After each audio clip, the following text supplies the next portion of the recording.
He saw her from across the room, his ex-wife, the woman he once loved and left. Now she was being kicked out of a fancy restaurant, by the manager, in front of everyone. The reason took his breath away.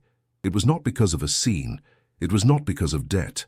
It was for something he never imagined, something that made him realize how blind he had been. Like this, if it touched your soul, it is more than a click. It is a silent hug between those of us who know what regret feels. Like, comment how you think this story will end, and if you have not subscribed yet, it costs you nothing. But for us, it means the world. Thank you for being here. The entrance of the restaurant. The eclipse shone under crystal lamps and light marble walls.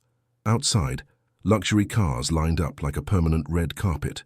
Sarah Miller, 33 years old, took a deep breath before entering. She fixed her simple dress, pretty, well cut, but without a famous label, and gripped the strap of her quiet bag tighter. She had saved for months for this moment. It was not a whim, it was a milestone. She wanted to celebrate alone her acceptance into the master's program in enology at a top university with a full scholarship, after years of working and studying late, when her body already begged for rest. "Good evening, I have a reservation under the name Sarah Miller," she told the host, smiling with a politeness that hid her nerves. The man looked up slowly, as if her presence had interrupted. Something important. He looked Sarah from head to toe with a gaze trained to identify who belonged and who was trying. He looked past the brandless dress, stopped at the modest bag, went down to the comfortable shoes, and finally returned to her face with an expression too controlled to be kind. "Are you sure it is here, ma'am?" he asked, his voice soft like a warning. "The eclipse follows a dress code, quite specific." "I am sure. I called yesterday and confirmed." Reluctant, he typed into the system and forced a smile. "Table 12, you may go that way." Sarah walked through the room feeling the stares like cold lights pointed at her. Some did not really look, they just measured.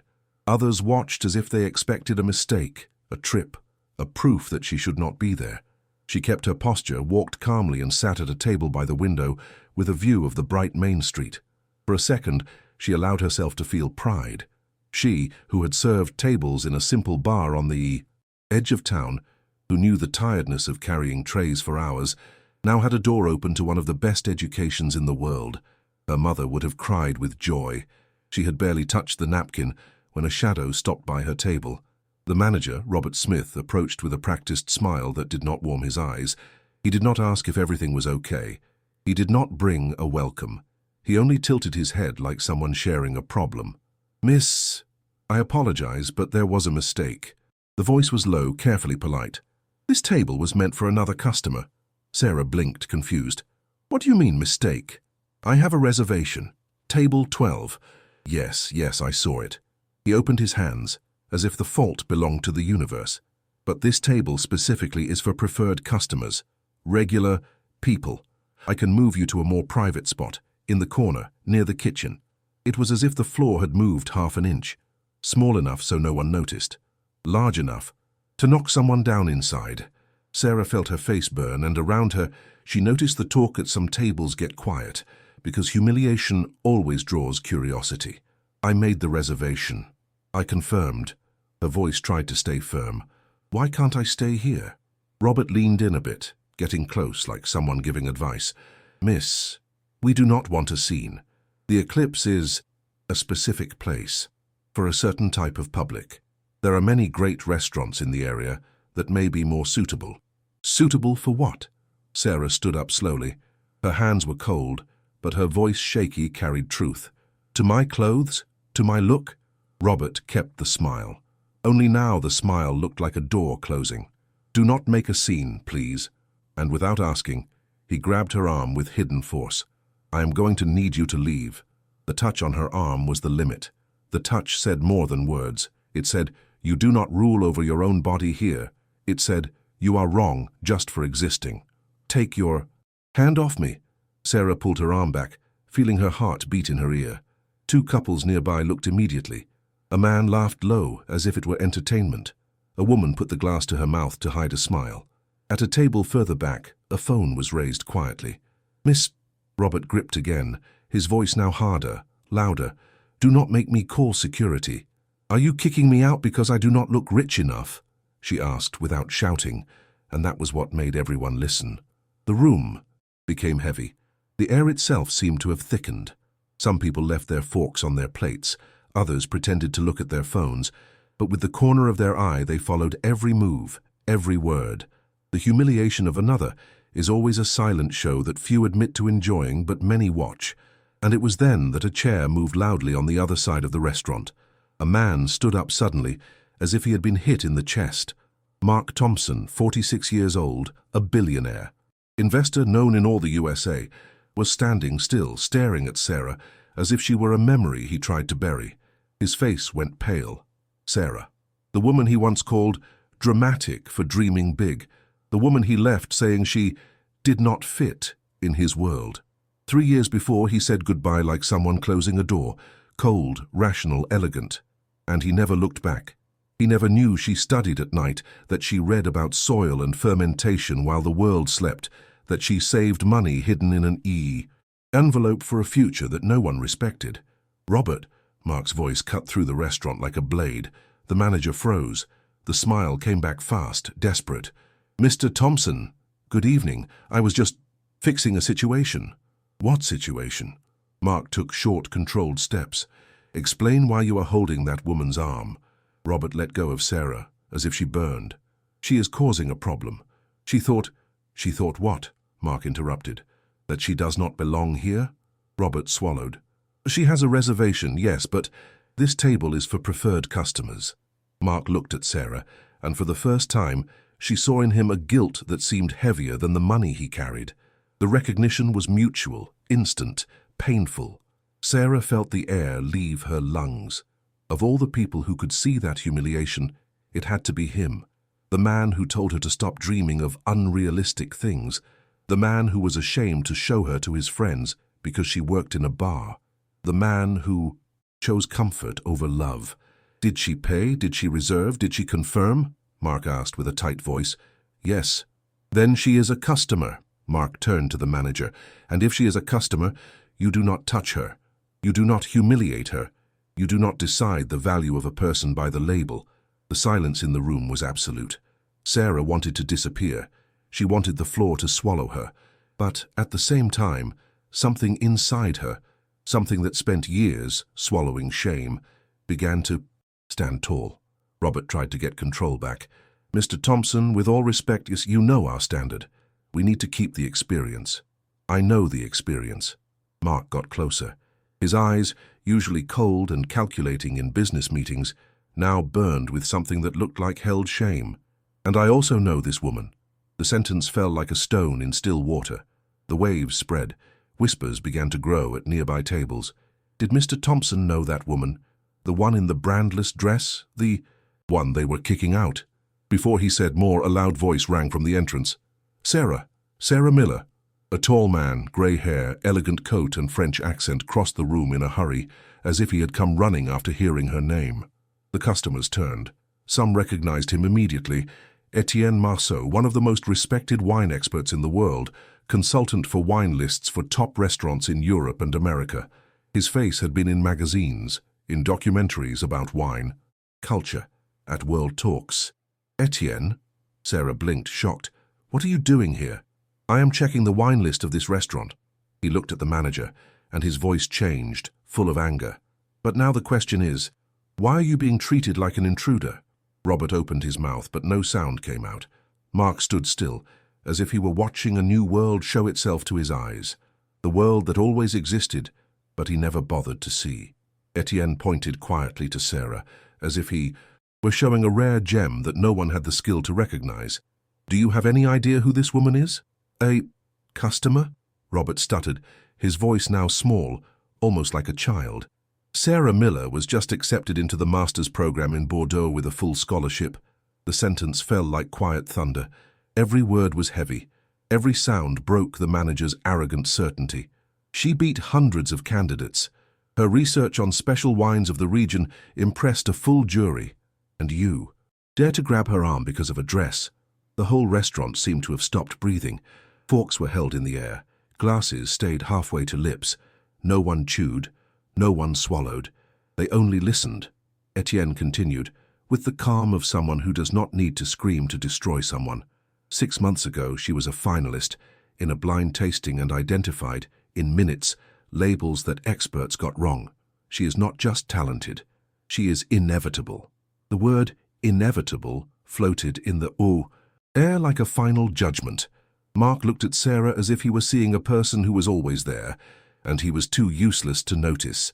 The weight of that ignorance hit him like a cold wave.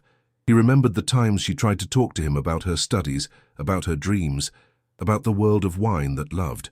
He nodded, distracted, while checking emails on his phone. He said, "That's nice," without really listening. He suggested she look for something more practical, something more stable. And, now standing in the middle of that restaurant, he understood that he had not left her because she did not fit. He left her because he was too small for her greatness. I did not know," Robert whispered, pale, trying to shrink, as if he could become invisible. Sarah felt tears threat to rise, but she did not give in. She straightened her shoulders, and her voice came out with a control that seemed even strange to herself. It was as if another person were talking through her throat, a person who had stayed buried under years of apologies and forced shyness. "Of course you did not know." She looked around. "Because you did not want to know. You looked at me and saw only clothes without a label, a simple bag, a way of walking that does not match the place. You did not see a person. You did not see a story. You did not see skill. You saw someone who does not belong." She took her bag firmly, like someone taking her own dignity. "I came here to celebrate." Her voice failed for a second, but came back stronger. "I spent years working by day and studying by night. I missed parties, I missed sleep, I missed health, I missed time, and I won an opportunity, the first real opportunity of my life. I just wanted a nice dinner, alone, celebrating my win. And you made me feel small, as if everything I built was worth nothing because my dress cost $200 and not $2,000. The words rang in the room like bells. Some people looked down, others moved uncomfortable. In their seats, an older woman sitting near the window squeezed the napkin in her hands as if she were holding back something she wanted to say but did not dare. Mark took a step forward, his face tight with guilt. "Sarah, I am sorry." The voice came out low, almost broken. "For everything, for what he did, and for what I did. I never—" "No." She interrupted him, soft, and that was even harder than any shout. "Do you know what I learned, Mark?" She faced her ex-husband like someone faces an old version of their own fear. "That the world will judge you by look. It will underestimate you. It will try to fit you in small boxes. It will try to convince you that you only deserve respect if you are validated by someone important." She took a deep breath. "But the measure of a person is not in what they wear or where they eat. It is in what they build when no one is looking." Etienne approached, respectful, with the same honor he would show to a bottle of an exceptional wine. "Sarah, please, have dinner with me. It would be an honor." The offer was real. There was no pity in his eyes. There was respect, recognition, the kind of recognition Sarah had looked for all her life, and that now, strangely, came in the middle of the worst humiliation she had lived. Robert tried to recover, desperate, as if words could undo what he had shown to be. "Miss Miller, please, accept my apologies. The house would like to—" "No," she answered without anger, without a shout, only with truth. "I am not going to dine here." She looked around at the faces that watched, at those who laughed, at those who pretended not to see. "Not because I do not deserve it, but because I deserve better than a place where respect needs to be earned with titles and last names." A man at a table in the back wearing a perfect suit looked away. A young woman who had smiled seeing Sarah being kicked out now seemed to find something fascinating in the bottom of her glass. Shame is contagious when someone names it out loud. Sarah walked toward the exit, each step lighter than when she entered. The brandless dress moved with more grace than any Italian silk. The modest bag hung from her shoulder like a battle flag. At the door, she stopped and turned, facing the whole room. "A piece of advice." Her voice cut without aggression, like a clean blade. "Pay attention to who you ignore. The waitress who serves your wine may be studying to be a doctor. The delivery guy may be a brilliant artist. The woman you try to kick out may be the person who will define the future of your field. You do not know anyone's story just by looking." And she left. The silence she left behind was not empty. It was thick, heavy, full of uncomfortable questions no one wanted to ask, but now could not avoid. Outside, the air of the city hit Sarah's face like cold water. The streetlights blinked indifferent. Cars passed. People walked. The world went on as if nothing had happened. Because for the world, nothing had happened. Just another woman kicked out of a place where she did not fit. But for Sarah, something had changed. Etienne came out after her, his coat waving with the night breeze. "Sarah, wait." She stopped, but did not turn. She did not trust her voice to be firm if she looked at him. "Do not let this take away what you just achieved," he said, standing by her side. "You just got into one of the most competitive programs in the world. You are brilliant, and what happened in there says nothing about you. It says everything about them." "I know." Sarah quickly wiped a tear that dared to escape. "I know in my head, but the body still feels the shame. It is normal." Etienne put his hands in his pockets, looking at the city lights. "The first time I presented my research in Paris, someone asked if I was the speaker's assistant. They could not believe a boy from a small town could have something important to say. I felt exactly like you do now." Sarah looked at him, surprised. "And what did you do?" "I presented anyway, and I proved them wrong." He smiled softly. "Just like you just did." At that moment, the restaurant door opened again. Mark came out, looking for her. When he saw her, he hesitated, as if he did not know if he had the right to approach. "I will leave you," Etienne said quietly. "But promise me something." "What?" "That tomorrow, when you wake up, you will see yourself as I saw you the first time you tasted that wine in the competition. With your eyes closed, the wine in your mouth and that look of someone reading a whole story in one sip. Sarah, you are exceptional. Do not let anyone make you forget it." He squeezed her shoulder softly and walked away, leaving her alone with the man she once loved and who now looked like a stranger dressed as someone familiar. Mark approached slowly, like someone getting close to a hurt animal. "I do not know if I have the right to talk to you." "You don't," Sarah answered, but without cruelty. It was a fact, not an attack. "I know." He nodded, accepting the judgment. "But I need to tell you something anyway." Sarah waited, not because she owed him anything, but because part of her, a small, stubborn part that still remembered Sunday mornings in bed, the shared laughs, the plans that never came true, wanted to listen. "When I left you," Mark began, looking at the ground, "I convinced myself I was being practical, rational. You had dreams I did not understand. You talked about wines, about soils, about fermentation, and I only saw a hobby that made no money. I told you that you did not fit in my world because in reality, I was afraid that I did not fit in yours." The words came out slow, as if each one were heavy. "I lied to you when I said you were not enough. The truth is that I was not enough. I was not brave enough to be with someone who shone brighter than I did, who had passion for something I could not buy or control. So I did what I always do when something scares me. I removed it from my life." Sarah felt something loosen in her chest, but it was not relief. It was sadness. The sadness of seeing someone understand too late. "Mark," she said softly, "I appreciate you saying that, but it does not change anything. I know. I did not stop loving you because you were a coward. I stopped loving you because you chose comfort over me, and that was your choice, not mine." He nodded, his eyes wet. "What I saw in there, the way you spoke, the way you stood firm, it made me realize that I lost someone extraordinary, and not because you got a scholarship or because Etienne Marceau admires you, but because you were always extraordinary, and I was too blind to see it." "Yes," Sarah agreed. "You were." There was no cruelty in her voice, only truth, and sometimes truth is the kindest thing we can offer. "I wish you the best, Mark. Truly." She began to walk away. "But I deserve someone who does not need the world to validate my value so he can see it." While Sarah walked through the streets of the city, inside the restaurant something was happening. One of the guests who had quietly recorded the scene uploaded the video to social media, not with bad intent, or maybe yes, it is hard to know for sure, but with the comment, "Is this what fine dining means?" In 30 minutes, the video had 1,000 views. In 2 hours, 50,000. The next day it was a national trend. Journalists began to call the restaurant. Food bloggers wrote angry articles. People who had never thought about classism in the hospitality industry suddenly had strong opinions. Sarah Miller's name began to circulate, not as a victim, but as a symbol of something larger. Robert Smith tried to do damage control.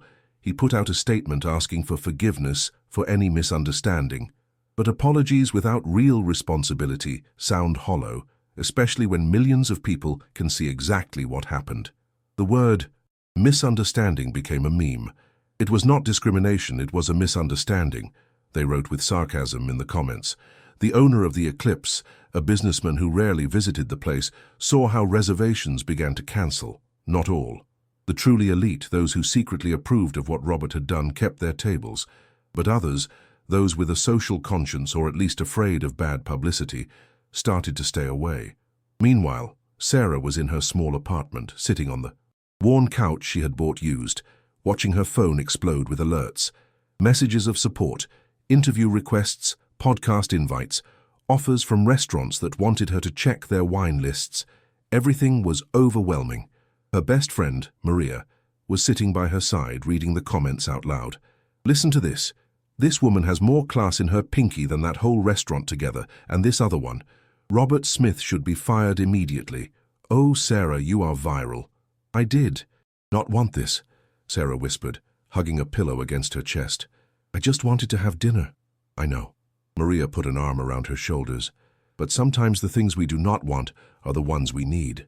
Look how many people are talking about this. How many people who probably lived something similar and never had a voice. Sarah read some comments. Stories of people kicked out of stores for looking suspicious, of others rejected at clubs for their look, of single mothers judged at private schools, of immigrants treated like intruders in spaces that were also theirs. The pain was universal, only each one had lived it in silence, believing it was a personal problem and not a system pattern. Do you know what is the saddest part? Sarah said after a long silence.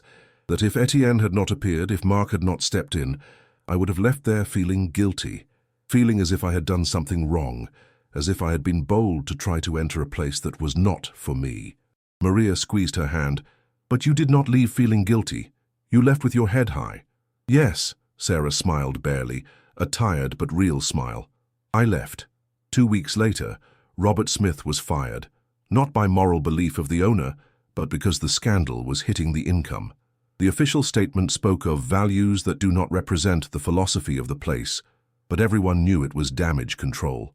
Robert found work at another restaurant, one less visible, where the same attitudes existed but with more discretion. He learned not to touch the customers, not to be so obvious, to discriminate with subtlety. He did not learn the real lesson. He learned to hide his bias better, but others did learn.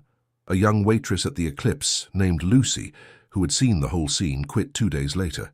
She wrote in her resignation letter, I cannot work in a place where the value of people is measured by their wallet. She got a job at a smaller restaurant, warmer, where the chef greeted every customer by name no matter how much they spent.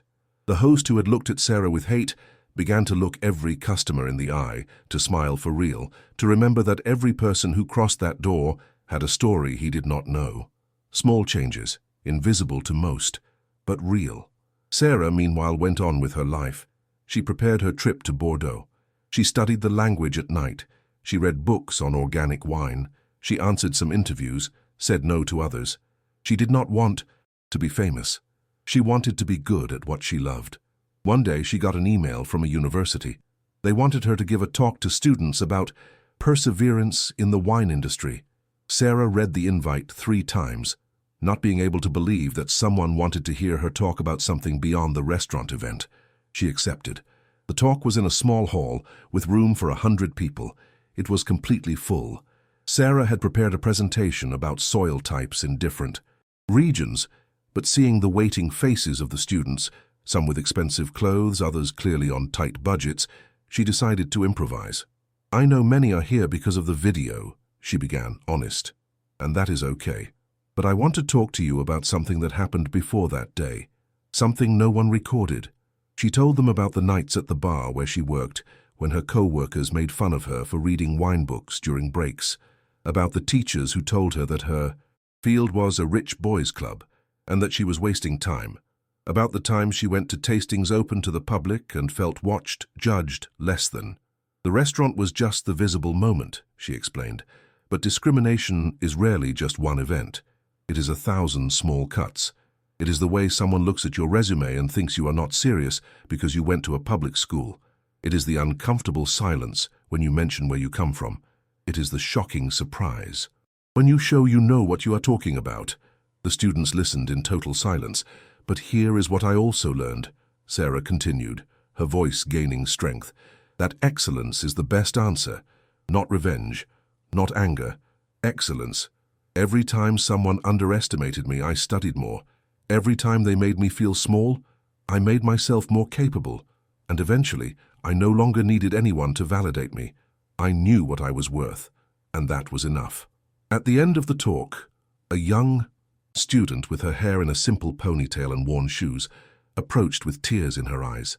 "Thank you," she whispered. "I needed to hear this. I'm on a scholarship here, and sometimes I feel I do not belong." Sarah took her hands. "You belong exactly where your talent and your work take you. The rest is noise." 3 weeks after the event, an investigative journalist named Martha Solis published a long article titled, "The Table That Defines Us, Classism in American Fine Dining." The article went beyond Sarah's case. It recorded dozens of similar cases. It interviewed famous chefs who admitted facing discrimination at the start of their careers. It listed studies on access in the food industry. It included stories from workers who had seen how customers were treated differently based on their look. One of the most powerful stories came from a famous expert who worked at a restaurant with 3 Michelin stars. "I have seen people rejected for their accent, for their age, for their way of dressing. I have seen managers make up excuses. No tables available, there is a dress code, it's for members only, when the truth is, they simply decided in 3 seconds that that person did not fit with the image they want to show. And the worst is that many in the industry think it's normal. They call it keeping standards. But standards should be about food and service, not about how much the customer's watch cost." The article started a national debate. TV shows invited experts. Restaurants began to check their policies, some in a real way, others just to avoid scandals. The head of the National Restaurant Association put out a statement against discrimination, though many said they were empty words without real actions. Sarah was contacted by the journalist for a follow-up interview. They met at a small cafe in a quiet neighborhood, one of those places where the coffee is good and cheap, and no one looks at you strange no matter how you dress. "How do you feel about all this?" Martha asked, recorder in hand. "Confused," Sarah admitted. "Glad that the topic is being talked about, but also tired of being the symbol. I am a person, not a cause. I understand, but sometimes causes need faces, and yours worked because you were vulnerable and strong at the same time. You did not shout. You did not insult. You just said the truth with dignity, and that is powerful." Sarah stirred her coffee, thinking. "Do you know what is the strangest part? That some people have criticized me. They say I overdid it, that I should have stayed quiet, that I ruined Robert's career for nothing." "There will always be people who defend the status quo," Martha answered, "because the status quo helps them, or because they are afraid to imagine a different world. But for every person who criticizes you, there are 100 who found the courage to stand up for themselves because of you. I did nothing special." "Exactly, and that is precisely the point. You should not have had to do anything special. You just wanted to have dinner. The fact that that became an act of resistance says more about the world than about you." The interview was published and shared thousands of times. Sarah read the comments, some beautiful, others hurtful, and then closed the laptop. She had to pack. In 2 days, she would fly to France to start her master's. Real life, the one she had worked so hard to build, was waiting. The day before her flight, Sarah went to her favorite bar, the place where she had worked for years. She wanted to say goodbye to Tony, the owner, who had given her a job when no one else wanted to risk an inexperienced student. Tony, a man of 60 with rough hands and an easy smile, hugged her tight when he saw her walk in. "The star, did you come to give us autographs?" he joked. "I came to thank you," Sarah answered, "for believing in me when I barely believed in myself." "Girl, you thank me, but I should thank you. Do you know how many new customers I have since you mentioned this bar in an interview? People come asking for the place where Sarah Miller worked. I even had to hire another waitress." They laughed together. Sarah sat on her old stool on the other side of the bar this time, and Tony prepared her favorite drink, a simple soda with a lime. "Nervous about the trip?" he asked. "Terrified," she admitted. "What if I am not as good as they think? What if all this was luck?" Tony looked at her with that quiet wisdom only. "Years give. Sarah, luck is when preparation meets opportunity. You prepared. You studied when you were tired. You practiced when no one looked. You read when you could be resting. What happened in that restaurant was not the start of your story. It was just the world finally paying attention." At that moment, the door of the bar opened and a man Sarah did not expect to see again walked in. Mark. He stopped seeing her, clearly doubting if he should stay or leave. "I am sorry," he said. "I did not know you would be here. I can leave." Tony looked at Sarah, asking silently if she wanted him kicked out. She shook her head. "It's okay. You can stay." Mark sat 2 stools away, keeping distance. Tony served him a beer without asking, and then found an excuse to go to the kitchen, giving them privacy. Uncomfortable silence stretched between them like a broken bridge. "How are you?" Mark asked finally. "Good. I am leaving tomorrow." "I know. I read it." He paused. "I am proud of you. I do. Not need your pride, Mark." "I know, but I feel it anyway." He turned the glass in his hands. "I have been going to therapy." Sarah looked at him surprised. "After that night, I realized I have a problem. Not just with you, with people in general. I measure the value of people by surface things, and I do not know when I started doing it, if I was always like that, or if the money changed me, but I want to be better. I am glad to hear it. Truly." Sarah's voice was real, without sarcasm. "We all deserve the chance to grow. Do you think one day you can forgive me?" Sarah thought carefully before answering. "I already forgave you, Mark. But to forgive does not mean to forget. It does not mean coming back. It means freeing the weight so I can move on. And that is what I am doing." Mark nodded, his eyes bright. "It is more than I deserve." "Probably," she agreed with a small smile. "But I do not do it for you. I do it for me. I do not want to carry hate to another country. I want to arrive light, ready, free." They said goodbye with a handshake. Not a hug, not kisses on the cheek. A firm handshake that said, "I recognize you as a human. I wish you well, but our paths part here." When Mark left, Tony came back from the kitchen. "What a foolish man," he said, cleaning the glass he had used. "Yes," Sarah agreed, "but at least he is trying to be less foolish. That is something." The last night in her city, Sarah could not sleep, not from anxiety, but from a strange mix of sadness and excitement. She was leaving behind the only place she had known, the streets she walked 1,000 times, the bus where she read hundreds of pages, the parks where she dreamed of a future that now, finally, was within reach. She stood by the window of her apartment, looking at the city lights. From there she did not see the expensive part of town. She saw old buildings with worn fronts, clothes hanging on balconies, moving with the night breeze, light from TVs blinking in windows like urban fireflies. Real life, true life. The life of people who work hard, who fight quietly, who build dreams with empty hands but a full heart. Her phone buzzed on the table.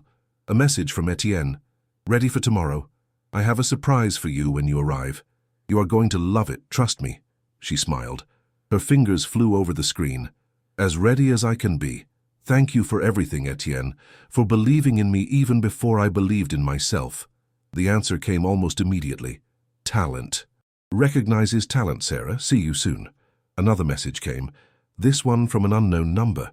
She opened it with curiosity, expecting maybe another journalist or one more message of support of the hundreds she had received in recent weeks. "Hi, Sarah.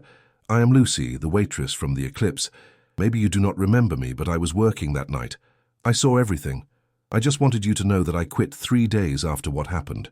Your bravery gave me the courage to look for something better.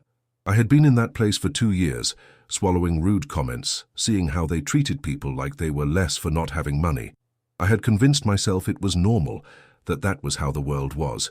But you showed me no, that we have a right to dignity, no matter where we work or where we come from.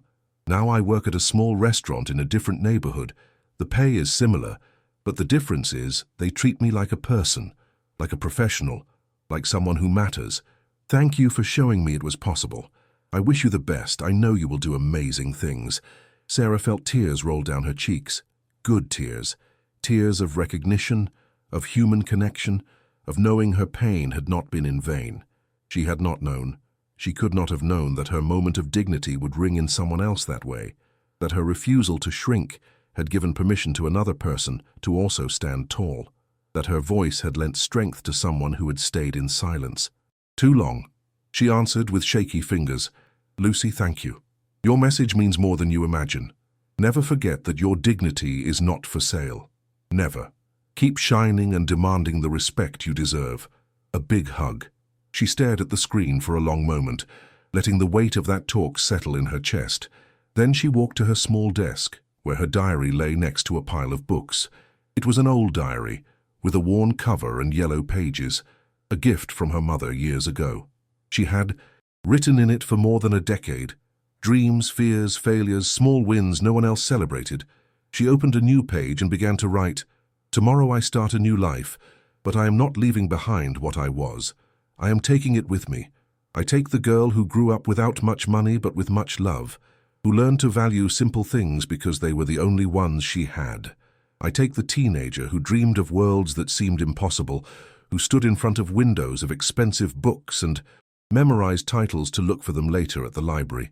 I take the student who stayed awake late because passion was stronger than tiredness, because every page read was one more brick in the bridge toward a different future.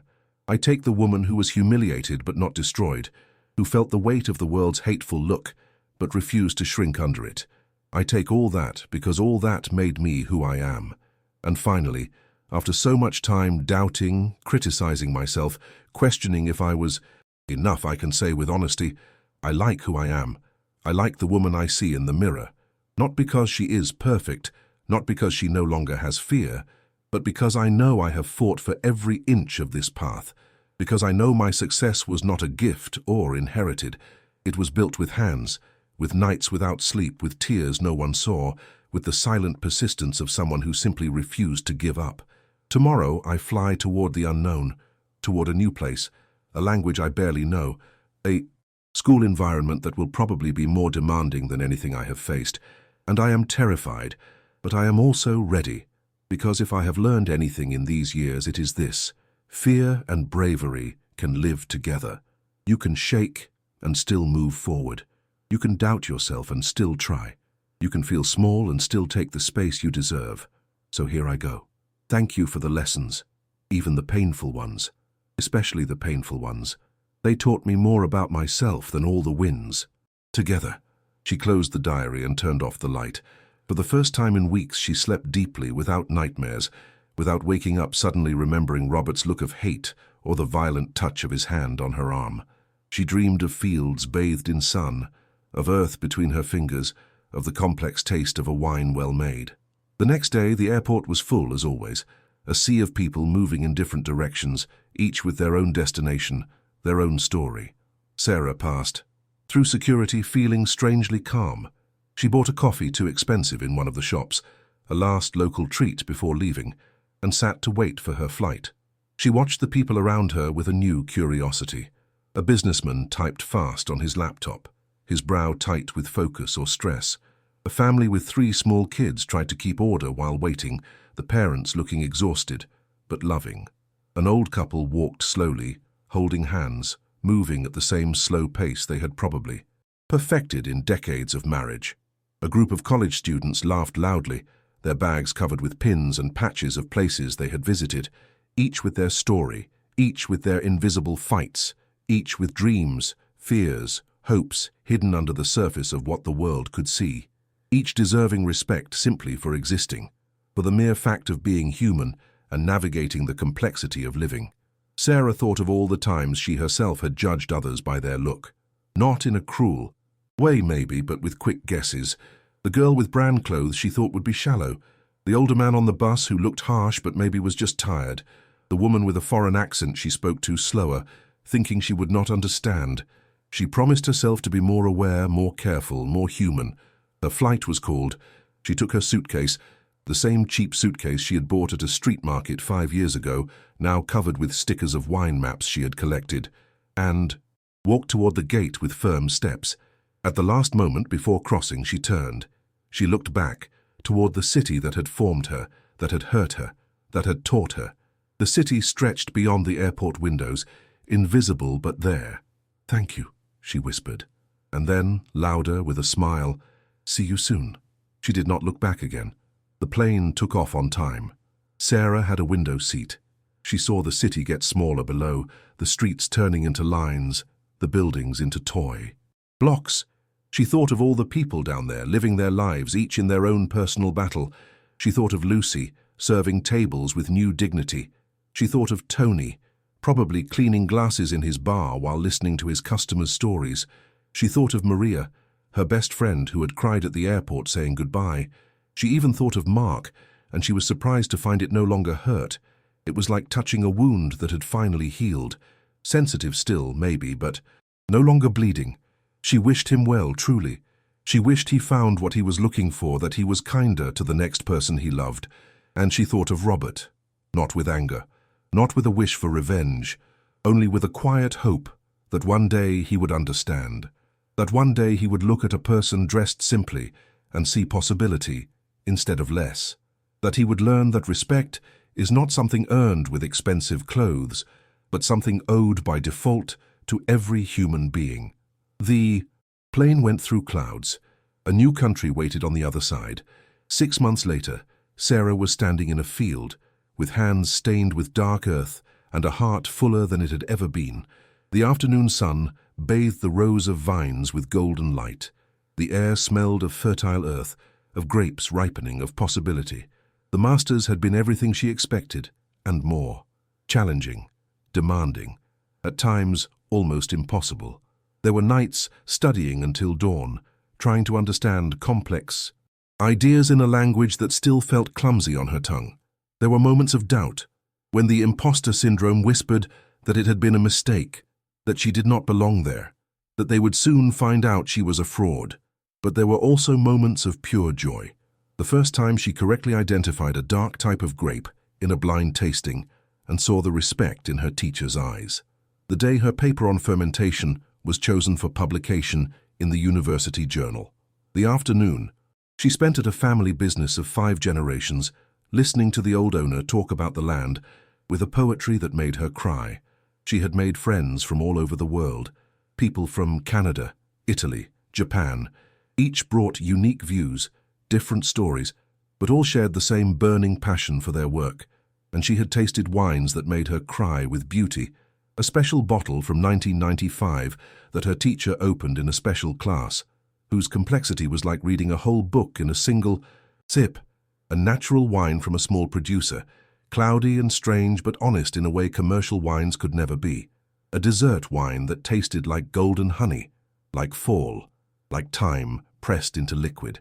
She had learned from teachers who saw in her not a scholarship student, but an expert in training with a unique view. One old teacher, a serious man who rarely smiled, had told her once after class, "You have something that cannot be taught, Miss Miller. You have honor. You taste every wine as if it were a gift." And it is. Many students forget that. One spring day, sitting in the university library with a view of fields that went to the horizon, she got an email from the Committee for Sustainable and Inclusive Restaurants. The subject said, "Proposal for Collaboration." She opened the message with curiosity.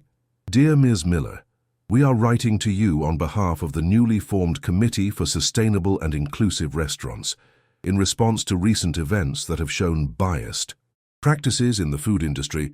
We are creating a certification program for places committed to inclusion, fair treatment, and access. The program will judge not only the quality of food and service, but also hiring practices, the treatment of customers from various backgrounds, and the real commitment to creating spaces where all people are welcome. We would like to invite you to be part of our advisory committee. Your experience and your voice are exactly what this project needs to have real trust and purpose." Sarah read the email 3 times, then she wrote an answer. "Dear members of the committee, I deeply appreciate the invite, but I must be honest. I am no expert in policy. I am just starting my career. Are you sure I am the right person? The answer came in less than 2 hours. Ms. Miller, precisely why we want you. We do not need another policy expert. We have enough of those. We need someone who understands from lived experience what it means to be left out. Someone who knows the weight of a hateful look. Someone who stood firm when it would have been easier to shrink. Your value is not in school titles or years of experience. It is in your humanity and your bravery. Please consider it. Sarah closed the laptop and stared out the window for a long time. Then she opened it again and wrote one word. I accept. News from home came once in a while. Maria kept her up on the gossip and changes. The Eclipse had closed for a while for what they called deep restructuring. Some said it was because of money losses after the public boycott. Others, that the owner finally realized the culture of the place was bad from the root and needed real change, not just surface work. When it opened 3 months later, there were visible changes. New staff, new policies, a public statement promising inclusion. Sarah wanted to believe it was real, but she knew time would tell. Words are easy. Steady actions are what count. Robert Smith, as Maria told her in a full video call, worked now at a smaller restaurant on the edge of the city. I saw him the other day, Maria said. I passed by chance and he was outside smoking. He looked smaller, you know, like he had aged 10 years in 6 months. Some customers who recognize him refuse to be served by him. He is learning, I guess, the hard way. Sarah felt a prick of something that was not exactly pity, but not joy either. Just a kind of sadness for the waste. I hope he really learns, she said. Not just to hide his bias better, but to really see them and change them. Always so kind, Maria whispered. It is not kindness. It is being tired. I'm tired of hating. I prefer to build. As for Mark, Sarah saw in an online paper that he had given a large sum to a scholarship fund for food and wine students from low-income homes. He did not do it publicly for attention. There was no news talk or social media post. Maria only found out because she knew someone at the group that managed the fund. He said specifically the money should go to talented students who otherwise could not afford the education, Maria reported. Students who work at night, who come from families without resources, who have to choose between eating and buying books. Does that sound familiar? Sarah smiled. She did not forgive him for the past. That was still a wound that had healed but left a scar. But she could recognize growth when she saw it. Good for him, she said simply. I hope it helps someone the way I needed help at that time. One May afternoon, Etienne came to visit her. He took her to a small restaurant hidden in a side street tourists never found. The place had only 8 tables. The chef was a woman in her 50s with strong hands and a warm smile who personally said hi to every customer. This, Etienne said as they sat down, is my favorite restaurant in the whole city. It has no stars. It is not in guides. But here I have eaten some of the best meals of my life. The food was simple and perfect. Each dish honored the ingredients without ego. Service was helpful but relaxed. And when the chef came out to ask how everything had been, she sat with them for 10 minutes, talking about where the fish came from that morning, about the local farmer who sold her the vegetables. See, Etienne said after she left, this is real hospitality. It has nothing to do with how much the dishes cost or how fancy the decor is. It has to do with making people feel welcome, seen, valued. Sarah nodded, feeling something warm grow in her chest. This is the kind of place I want to celebrate with the certification program. Places that understand that food is, above all, an act of giving. You will do well, Etienne said with certainty, because you do not come from theory, you come from experience, and that makes all the difference. The term ended with hard exams and a final project that required Sarah to develop a full plan for a sustainable field. She worked on it for weeks, considering every detail: soil type, grape type, growing methods, nature impact, money plan. She presented to a panel of 5 teachers, shaking with nerves but firmly sure of her work. She got the highest grade in her class. When they gave her the news, she did not shout or jump. She just sat in silence for a moment, letting the reality settle. She had done it, despite everything: the doubt, the fear, the imposter syndrome, the sleepless nights. She had done it. That night, she called Maria. I did it, she said simply. I knew it, I knew you would. Maria was crying on the other side of the line. Your mum would be so proud, Sarah, so proud. The mention of her mother, who died 3 years ago, made something break in Sarah's chest. I wish she were here to see it. She is seeing, Maria said with certainty. Somehow she is seeing, and she is smiling. The last day before summer break, Sarah walked through the university fields at sunset. The sky was painted pink and gold. The vines moved softly with the breeze. Somewhere a bird sang. She knelt and touched the earth, letting it slide through her fingers. This earth that now was also a bit hers. Earth that had fed grapes that would become wines someone would drink somewhere in the world, creating a moment of joy, of connection, of beauty. She thought of the path that had brought her here, the humiliations, the small wins, the nights of doubt, the moments of grace. It had all been necessary. Every step, even the painful ones, had brought her exactly where she needed to be. Thank you, she said out loud, though she was not sure who she was talking to. To the universe, to her mother, to the version of herself that kept going even when she wanted to quit. Her phone buzzed. A message from an unknown number. Hi, Sarah. I am the student who talked to you after your talk, the one who told you she felt out of place. I wanted you to know that I just got a job at a famous place. I never thought it would be possible, but I remembered what you said. You belong exactly where your talent and your work take you, so I worked hard, and it worked. Thank you for showing me the way. Sarah smiled, hot tears rolling down her cheeks. She answered, You showed yourself the way. I only reminded you it was possible. Keep going. The world needs you.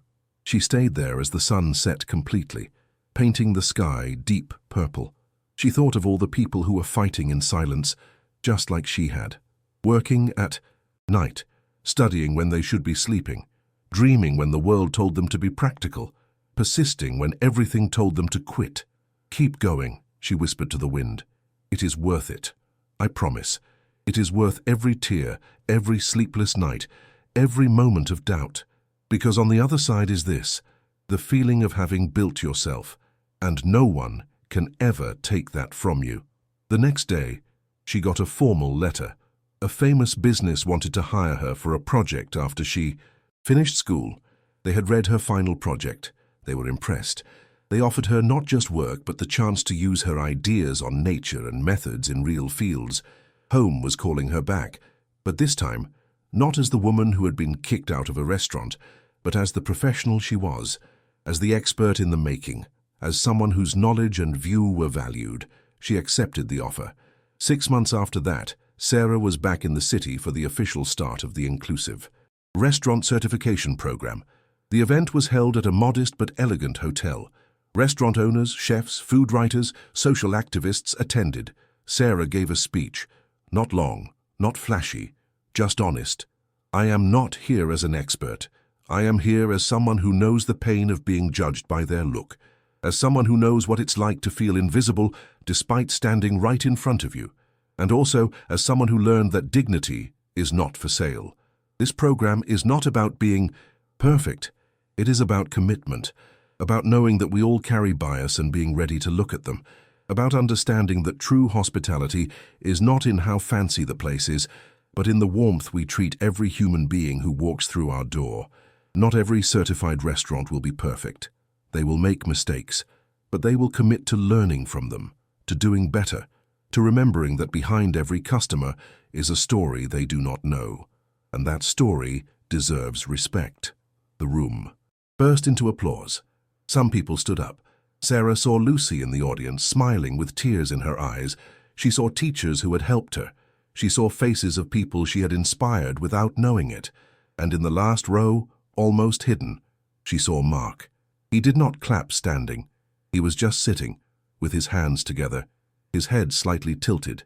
But when their eyes met, he nodded. A small move, a quiet recognition. After the event, while Sarah signed papers and talked to journalists, an older woman approached her. She must have been about 70, dressed with elegance but no flash. "Excuse me," she said with a soft voice. "I was at the eclipse that night. I saw what happened." Sarah felt her stomach tighten. "Oh." "I said nothing at that moment," the woman continued, her eyes bright. "I am ashamed of that. I saw how they treated you, and I said nothing. I looked down. I pretended it was not my problem, and that cowardice has followed me since then. Mom, you don't... Please, let me finish.